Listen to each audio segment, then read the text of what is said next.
గడిచిన 2 వారాలుగా తనుజ యొక్క గేమ్ గ్రాఫ్ డౌన్ అయిపోతున్నాయా? ఇది సోషల్ మీడియాలో జరుగుతున్నటువంటి డిస్కషన్.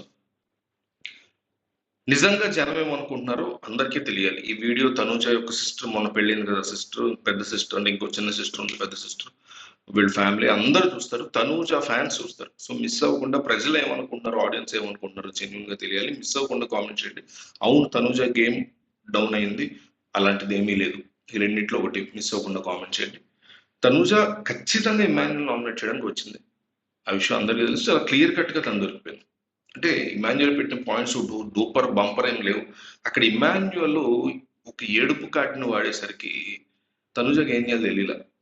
మహానటుడు, ఈవిడ మహానటి. సో ఏడ్చిన తర్వాత కూడా అతను నామినేట్ చేస్తే తనకి బ్యాడ్ అవుద్దనే భయంతో ఇన్నాళ్ళు ఇమాన్యుల్ సేఫ్ గేమ్ ఆడేవాడు, చాలా భయపడుతూ ఇప్పుడు తనుజ సేఫ్ గేమ్ లో క్లియర్ గా దిగిపోయింది గడిచిన 2 వారాలుగా నాకు అనిపించింది. సో అతన్ని పక్కన పెట్టేసింది. నామినేషన్స్ లో క్లారిఫికేషన్స్ ఇవ్వడం మానేసి మీరు నామినేషన్స్ మాత్రమే చేయండి అని బిగ్ బాస్ గట్టిగా చెప్పేసరికి డీమన్ పవన్ వైపు తిప్పింది స్టీరింగ్. ఒక్కసారిగా ఇటున్న స్టీరింగ్ జప్పని రైట్ కట్ కొట్టింది, అటువైపు తిరిగింది. డీమన్ పవన్ కూడా చాలా స్ట్రాంగ్ గా ఆర్గ్యుమెంట్ పెట్టాడు, తన పాయింట్ చాలా పర్ఫెక్ట్ గా ప్లేస్ చేశాడు. నీ కోసం నువ్వు ఆడకుండా రీతును గెలిపించుకోవడం అనే కాన్సెప్ట్ లో వెళ్ళావు కాబట్టి నేను నామినేట్ చేస్తున్నాను అని. హౌస్ లో ఉన్న కొద్దో గొప్ప కొంచెమైనా తనుజ వైపు ఉంది ఎవరయ్యా అంటే ప్రస్తుతానికి రీతు అండ్ డీమన్. అది కూడా ఈ అమ్మాయి ఈ కైండ్ ఆఫ్ వర్స్ట్ మూవ్ తో చెడగొట్టేసుకుంది. ఎందుకు అట్లాంటి తిప్పిందో స్టీరింగ్ మనకైతే తెలియదు. సెకండ్ నామినేషన్ ఎవరు అనుకుందో తెలియదు. ఇమాన్యుల్ డీమన్ అనుకుందా, ఇమాన్యుల్ సంజన అనుకుందో మరి మనకైతే తెలియదు. సో మొత్తానికి డీమన్ పవన్ వైపు స్టీరింగ్ తిప్పింది. అక్కడ ఆమె క్లియర్ గా దొరికిపోయింది ఏంటంటే రీతు ఇప్పుడు కెప్టెన్ అవ్వలేదు, డీమన్ కి చాలా క్లోజ్. డీమన్ రెండు సార్లు కెప్టెన్ అయ్యాడు. సో మరి అట్లాంటి సిచ్యువేషన్ లో ఏ రకంగా అమ్మాయిని రీతును కాకుండా వేరే వాళ్ళని సపోర్ట్ చేస్తాడు, తనన్నా సపోర్ట్ చేసుకుంటాడు.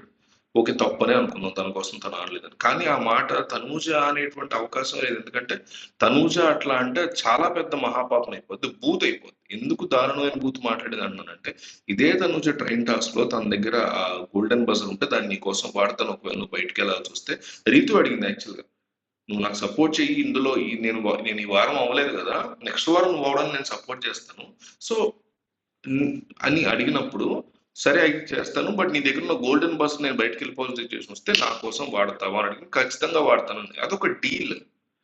డీమన్ పవన్ చెప్పిన ఒక మంచి పాయింట్ ఏంటంటే ఈ హౌస్ లో సపోర్ట్ ఇచ్చుకోవడం పుచ్చుకోవడం అనేది కూడా ఒక గేమే అని చెప్పాడు. వెరీ గుడ్ పాయింట్ చెప్పాడు అతను. అంటే ప్రతిసారి ఒక్కళ్ళనే సపోర్ట్ చేస్తే అది గేమ్ అవ్వదు, కానీ డీమన్ పవన్ లాగా పాయింట్ అతనికి వర్తించదు, కానీ మంచి పాయింట్ చెప్పాడు. హౌస్ లో ఒకసారి ఒకళ్ళకి సపోర్ట్ చేసి ఈసారి ఇట్లా దాన్ని మన వైపు తిప్పుకొని ఓకే నెక్స్ట్ వీక్ ఆ టైం వచ్చేసరికి వీళ్ళు రాగలరు, సో వాళ్ళు అప్పుడు నాకు సపోర్ట్ చేస్తారు, సో ఇప్పుడు నేను వీళ్ళకి సపోర్ట్ చేయాలి. పలానా వాళ్ళకి చేయకూడదు ఎందుకంటే వాళ్ళు అప్పుడు అక్కడికి వచ్చే అవకాశం లేదు, నాకు ఏ రకంగా వాళ్ళు హెల్ప్ చేయరు. ఇట్లా ఆలోచించి ముందుకు వెళ్ళడం అనేది చాలా తెలివిగల స్ట్రాటజీగా చెప్పొచ్చు. అది మంచి పాయింట్ చెప్పాడు డీమన్, బట్ తనకు వర్తించదు డీమన్కి. సో అప్పుడు రీతుతో చేసినటువంటి డీల్ బూత్ కానప్పుడు, తప్పు కానప్పుడు, ఈ రోజు డీమన్ విషయంలో తనుజ మాట్లాడింది దారుణమైన బూత్ కదా అని తనుజ హేటర్స్ విపరీతంగా ఏకేస్తున్నారు సోషల్ మీడియాలో.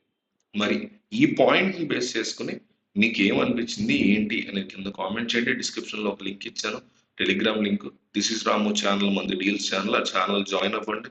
ఏదైనా వస్తువు చాలా తక్కువ ప్రైస్ లో వచ్చినప్పుడు మీకు అక్కడ పోస్ట్ చేస్తాం మేము. 40%, 50, 60, 70, 80, 90% డిస్కౌంట్స్ వచ్చినవి అక్కడ పోస్ట్ చేస్తాము.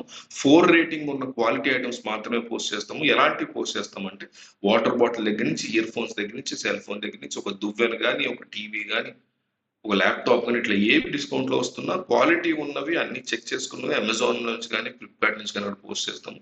మీరు చక్కగా కొనుక్కోవచ్చు. అక్కడి నుంచి మీరు లింక్ తీసుకొని చాలా మంచి డీల్స్ ఉంటాయి. ఖచ్చితంగా ఆ టెలిగ్రామ్ గ్రూప్ లో జాయిన్ అయ్యి నోటిఫికేషన్స్ ఆన్ చేసుకోండి. అట్లాగే వరల్డ్ ఆర్బిట్ టీవీ అని మనకు ఛానల్ ఉంది. నేషనల్ పాలిటిక్స్, జియో పాలిటిక్స్ మారుతున్న దాంట్లో కూడా జాయిన్ అవ్వండి. దాని లింక్ కూడా కింద నేను డిస్క్రిప్షన్ లో ఇచ్చా, మిస్ అవ్వకుండా ఈ రెండింటిలో జాయిన్ అవ్వండి. Thank you.